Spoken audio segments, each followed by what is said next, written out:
So guys, hindi ako naka-continue pag-vlog doon sa Market Basket kasi loud ang music nila doon na banda sa may mga sa Frozen. So ngayon guys, i-unbox ko na to. Ito ang Pilipino talaga to na na kamote. Ito apat, mahigit $4 ako. Yun, $4 na yun. Tapos ito 5 piraso, $3 yung mais. Kakainin namin ito mamaya. Lutuin namin yun. At saka ito guys na yung parang siyang saba. Oo. Pero siya yung hindi siya saba pero family siya sa saba. Saba ba sa Pilipinas ba saba? Mao ni siya. Dili po ni siya malungag ni siya diretso. Kini siya. Lahi po tong Thai banana, lahi po ni siya. Kanigid iyang lamian ni. Ako ni siyang ilinusak. Kani siya guys niya. Pila ra ni kabuok? 7 kabuok akong nabayran $5. 7 kabuok kay $1.29 a pound. Ito mo na siya. Unya na ang kuan kanang talong. Mahal karon ang talong. Ang kani siya tag $1.29 gyapon ang a pound ani. Ni duha ka buka ko ipalit kay prituhon na nako. Dayon naapod tay kani mo ni ang plantain nga hilaw. Gagmay lang plantain walay lami. Una ang hinog. So tag 50 cents ning isa. So dollar na ning duha. 60 pesos na ning duha. Sus Maria Jose. So unom ra ka buka palit kay mga gagmay mura mag kuan ang Market Basket. Unya kanipod nga kuan mo ni siya ang regular lang nga banana kanang gakanon diretso.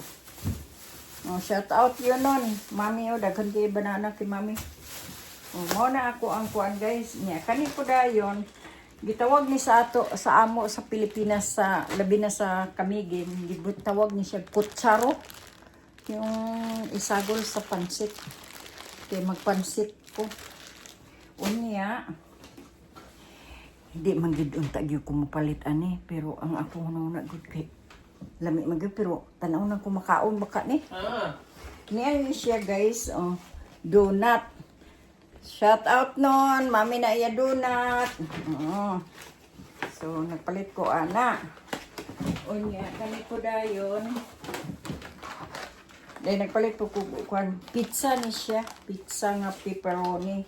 Unya kani po pizza gyapon ni siya pero lahi nga flavor amo ta nga flavor para ni kang luto na daan ako gipalit kay para kuan man sa kaniyang flavor ani tanaw na to guys.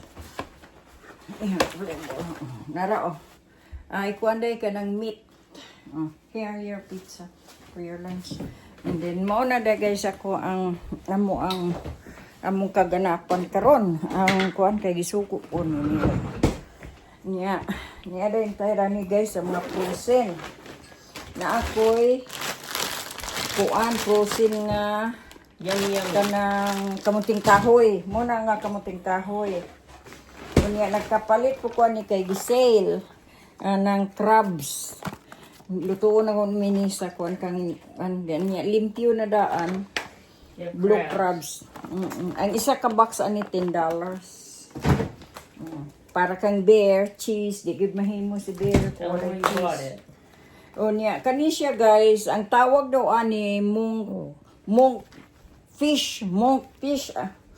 Niya, lami daw ni, magsuway ko ani akong amahan sa una og akong mga igsuon mga kuan man mananagat man pero guys, wala mo ko nakakuan na ni nga isda guys, niya ingon si Gigi. Lami daw, taste like lobster. So, matikman na to ni kay lutuon ako ni karon. Ang fish. Mao na siya. Duha akong gipalit kay barato raman. Kaysa siyas ni siya guys, paliton $12 a pound. Nya dito kay $4.99 a pound. Duha ka buka ko gipalit. Nya na din ko kamuting kahoy nga ginaling na daan o gikid na daan. Nya na din ko kaniba mga kuan para sa ano kare-kare kanang mga buntot sa baboy. Ganang iyang mga kuan ba? Oh, Bear's gonna be happy for that. Yeah, naadi ko'y atay sa baboy para kang bear. That was a tail. And yan na, ikog sa baboy. Ako ning lutuon sa kare-kare. Ngayon, muna amo ang kuan kanang okra. Nay okra nga. Okra. Ako palit. Ako ano niya. Naapod mi para sa chowder. Mura na guys. Niya na po ko'y kuan ground nga baboy kay ako ning himuon o chorizo. So maura na guys. Nagpalit ko anig daghan kay ganahan mo ko aning muka o niya kani siya ako ning gisahon kay nakakita ko ani nga nay naggisa ani gi sagulan og sardinas. So ayan ako okra nga gi-slice ba sagulan og sardinas. Niya more kuan kanang talagsar magkumakaadto dito sa market basket. Na may daghan kanang kuan gani kanang liver gani sa baka wala may lami luod. Ang baboy gid ang lami iyang liver. Napalit ko ani pod. Duha ka putos nga kuan kay wala na mapudlain guys. Mga palit na kog daghan sa kamuting kahoy kay kamuting kahoy ra gid akong kanon. Wala na pod. Piskot ni. Nya na mo koy daghan naay daw ka tulo ka Pilipina dito kung naila sa kuan sa market basket mo po nangadto po sila dito layo ra kaayo ang isa dito ra dapit sa Bangor niadto lang gid dito kay namalit. So mao na guys ato ang kuan karon kanang kaganapan. Oo na nikaon na kang nil iyang pizza Hawaiian nya mo na iya ha karon yang gakanon ambot lang kinsa kay mukaon na ni nagpalit-palit ra mangguko ani oy kay mura mo sa giganahan ko oy. So $3.99 daw ni siya upat ka buok. Pero sige na lang basta na mukaon sila kam doon og cheese ako nang dalon dito sa taas padala na ko ni Neil. Alright guys, thank you for watching, bye bye.